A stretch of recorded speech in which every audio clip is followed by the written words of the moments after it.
Good morning, everybody. So it's 4 a.m. over here. I figured if I waited till I looked perfect, then I would never get anything done. So I'm just having coffee in front of the heater. Sally asked a really good question yesterday. Sally asked the best questions, and she was asking how this group is different in intention than the big public force-free group that Danny and I have. And to answer that question, I'll give an example. There's a trainer that probably most of you have taken lessons with. It's a very I'm not going to list the name, just out of respect, but probably everybody in here has taken a class from them, or will in the future, or at least knows their name. They've succeeded at a high level in force free, and so I've taken lessons from this person. And when I watch this person train, there's little things like their dog leaves a lot during training and isn't engaged and isn't enjoying things, or showing signs of enjoying things, and instead of, and this person's, means well, and they let the dog leave and come back when they're ready. But what I noticed was this person isn't taking that as feedback, and they're still repeating the same formula. And then they teach that to their students, and the students' dogs are all leaving. And it's every student's dog, pretty much. Like, this is something that this trainer just, I don't think, is catching. Well, if you are a Susan Garrett student, then you would probably catch that at least by the third time, at least. And so I do feel like Susan has a very unique genius approach to everything, and I feel like that gives us kind of an edge in what I'm trying to build. And so I do take lessons from this person because there's tons of value, sure, but I have to rewrite a lot, plugging in Susan's approaches along the way so that I don't run into issues like my dog leaving constantly and my students' dogs leaving constantly. And that's just one simple example. There's a ton more. So with that being said, there's also the added benefit of if somebody in here is having an issue with distractions, then we can just be like, yeah, go hit the distraction webinar in here and then come back. And then this is how, we've plugged it into BiteWork with the decoy picture or whatever the situation is. There was a really cool, I think, so Angelina, she doesn't speak English. It's not her first language, and she's across the world. And so she uses Google Translate. We started talking, I think it was a year ago, right? But she had a very common challenge where her dog couldn't perform around the sleeve. The sleeve was too high value. And so that's super, super common, especially with how a lot of these dogs are raised, and them being Malinois or them being, German Shepherds or Dutchies. Like, that sleeve value is insane. So a lot of trainers will correct that and get the dog to operate via corrections. So you can do that. There was this student that was at the club with us that when she was using corrections, her dog was becoming more frantic in obedience, and she didn't like that. So I showed her the Premack, and the dog is now able to do obedience for a cookie around it. And that was all that it really took to fix it. But sometimes you need a little bit more. So for example, you could put the sleeve on the floor, and you could have your dog at the distance where they're successful perform a sit, something with a history of reinforcement, maybe just a hand target, and build them up from there.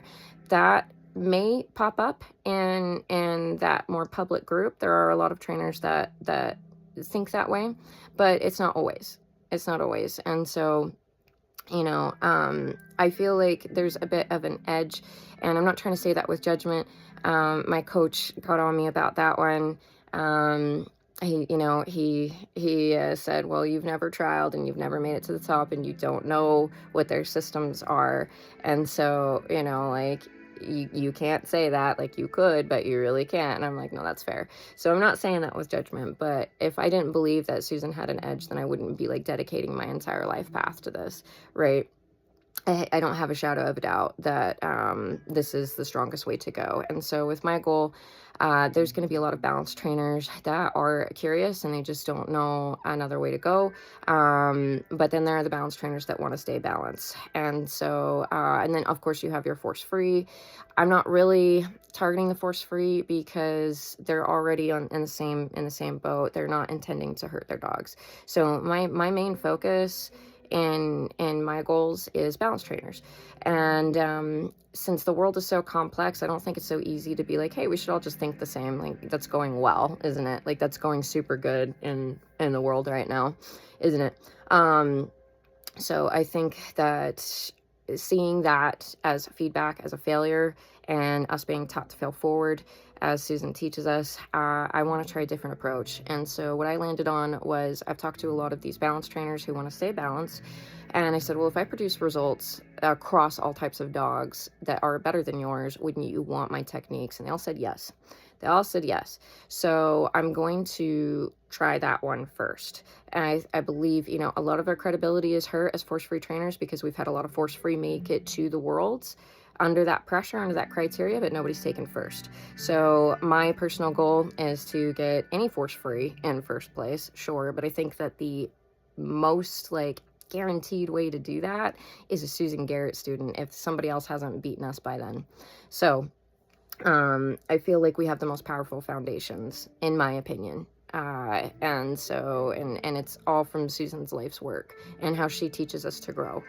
And so that's kind of why I'm pursuing this, and I wanted to bring Susan Garrett students in just so that you guys know I do have kind of a bigger plan going on. It's going to be a little bit on the back burner because I'm mentoring and I'm exhausted. I have a lot of hard life things going on. Not to make it too personal, but I have some like family health issues, and then we have some roof issues, and we're trying to combat that. So like there's a lot going on top of all of the classes that I'm taking, and it's really hard for me to even like maintain friendships. And what I mean by that is, like, you know, the time that I get to spend with friends and family is getting hurt. Even the time with my dogs, like, I have to really work in making sure that they get the time that they deserve every single day. It's a struggle. So it is going to be slow progress for a while until I get my certification. I finish some of my goals as a student. But in the meantime, I mean, we could sit here and we could pick subjects and we can talk about like how we can create better formulas. Even if I know a lot of you that have joined, I am so grateful that you guys, you know, I know a lot of you are not intending to do bite work, but I would love your support and your contribution on us doing this, because this is my approach to trying to fight the animal cruelty and what I call the eye of the storm of the sports. I do feel like bite work is where it attracts the most cruelty. And so that's, I was telling my mentor before he took me on that, like, I'm not after the first place ribbon for, you know, the thirst of the competition, although I love competition. I love it. I'm thirsty for it. I thrive in it. I love it. But it's so that I can reach more people, because nobody's going to take a force-free seriously if you don't have a nice resume. You know what I mean? And so, well, of course other force-free are going to, but you know what I mean. So, you know, that ribbon for me is a different reason than everybody else's. Like, I'm showing up for a different reason. You know, I didn't grow up thinking like I wanted to decoy. Like, I love it. It is paradise for me to be on a sleeve with a dog. It really is. But for me to be able to do this, I believe it's required. I believe it's required for, you know, the decoy is one of the trainers, and it's a really, really important trainer. Like, there's two trainers in bite work. There's the handler and the decoy, right? And the decoy has a huge part to play.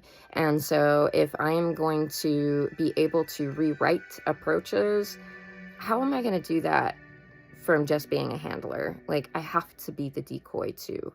So I've got a lot of ideas to share. I have a lot of goals. I have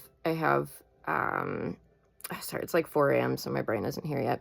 But anyways, so I'm really grateful for everybody that is coming along. I really, really, truly am. I am hoping to use that bigger bite work group, kind of like talk about it eventually when I have time, why I feel like recallers would be a very, very powerful addition to their journey. I'm hoping to recruit people into recallers with the attention into bringing them into this group in the future and growing this together as a team and growing the size of the team so that we have, you know, 2 heads is better than 1. What if we have like 400? Wouldn't that be nice? So yeah, thank you guys for all showing up in the early stages. I appreciate you guys. I appreciate all that you do, even if you're just there cheering us on. Like, thank you. It's a rough road. Every single day we're crawling through the mud. So, but it's for the dogs. Like we're, you know, we're in service to the dogs. So let's do this.